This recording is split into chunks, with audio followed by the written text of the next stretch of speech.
hin yaadin maanaan jettu maafan yaaduu dhiisa jiille lolarra jiraa garaa kamtu na ciisaa roorroon sitti hammaatee bara dhufee darbuuni abshiraa hin yaadinaa mirgaan galuuf teessanii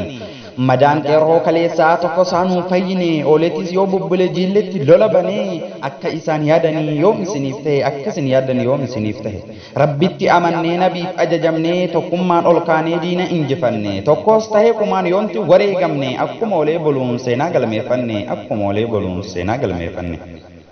akka isaaniitiif silaa qaatabanne galanni kan rabbii isumaan as geenye yaada dhuunfaa qaba ijoollee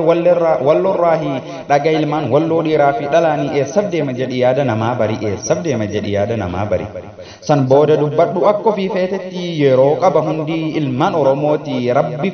rabbitu na arga keessa onnee kooti gandummaa hin qabu an ilmi jiilletii siif taanan fudhadhu diddu itti dhiisi meeqatu na hordofa ilmaan oromooti sitti diddeebi'ee jiille too si faarse osoon sinii jecha diishkaadhaan gubadhe jille mataa dhiiraa hin sirraa dhaladhe alii ilma jille an ilma abbaa gadaa gootarraa hin dhaladhe eenyuttan bahee bada mucaan ija barbadaa kan jibbaa keenya qabdu badiyaa ilma budaa kan jibbaa keenya qabdu badiyaa ilma budaa